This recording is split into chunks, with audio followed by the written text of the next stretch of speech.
जब हुआ भीष्म और जरासंध का मलयुद्ध। भीष्म की गाथाएं तो हम सब जानते हैं, जिन्होंने अकेले ही पूरे राष्ट्र को अपने शौर्य का प्रदर्शन किया था, जिन्होंने स्वयं ईश्वर परशुराम को भी कुछ क्षण के लिए भयभीत कर दिया था। और जरासंध भारत का सबसे शक्तिशाली सम्राट था। कंस का ससुर होने के नाते यह कंस की हर तरह से मदद करता था।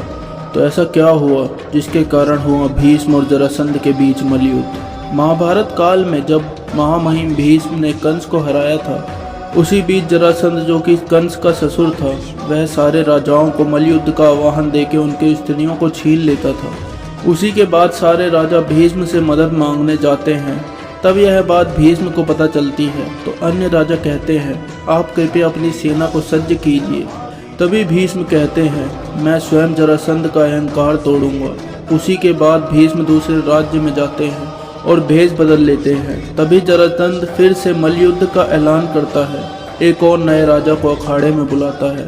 तो वह राजा उसे लड़ने के लिए अखाड़े में जाते हैं। जरासंध उस राजा को कुछ क्षण में ही परास्त कर देता है। जब जरासंध अपना नया दाव उस पर मारने वाला होता है, तभी भीष्म जरासंध का हाथ पकड़ लेते हैं। उसी के बाद जरासंध कहते हैं, तेरा इतना दुस्साहस, तूने मुझे रोकने की कोशिश करी, मैं तेरा रक्त पी जाऊंगा। तभी भीष्म कहते हैं, मुझे क्षमा करें, मैं तो केवल महाराज का सेवक हूँ, मुझे यह सब देखा नहीं गया, आप महाराज के बदले मुझ पे प्रहार कीजिए। तभी जरासंध हंसते हुए कहता है, मैं तुम्हारी बातों से प्रसन्न हुआ। जहाँ लोग मुझसे दूर भागते हैं, वहाँ तुम मुझे ही आह्वान दे रहे हो, आ जाओ, तुम्हें भी धूल चटा दूँ।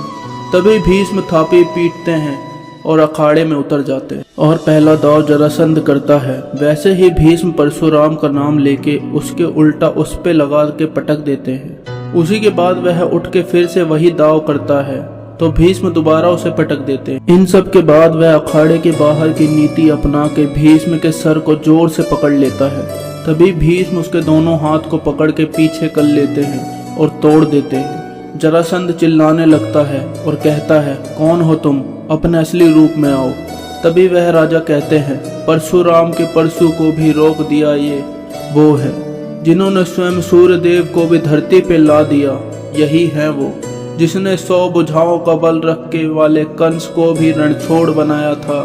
सुनो, ये वही देवताओं का अंश है जिसने अपनी माँ को अखंड ब्रह्मचर्य की प्रतिज्ञा दी थी। यही है वो श्वेत वर्णित महामहिम भीष्म। यह कहने के बाद जरासंध के मानो कान से खून आ गया। तभी जरासंध कहता है, मैंने कभी कुरु राष्ट्र पे हमला नहीं किया और तुमने धोखे से युद्ध किया। तो भीष्म कहते हैं, जब नारी का अपमान होगा, यह भीष्म वहाँ खड़ा रहेगा। जब भी जरासंध कहते हैं, जाओ भीष्म, ऐसा समय आएगा जब नारी का अपमान तुम्हारी आंखों के सामने होगा, तुम जब भी कुछ नहीं कर पाओगे। तो भीष्म कहता है, जैसा तुम्हारा बल वैसी तुम्हारी इच्छा, मेरे लिए कोई मायने नहीं रखती। और सारी स्त्रियों को और उनके राजाओं को स्वतंत्र कराते हैं। हमारे ऐसे और फैक्ट जानने के लिए हमारे चैनल को सब्सक्राइब करें और बेल आइकन को दबाना ना भूलें।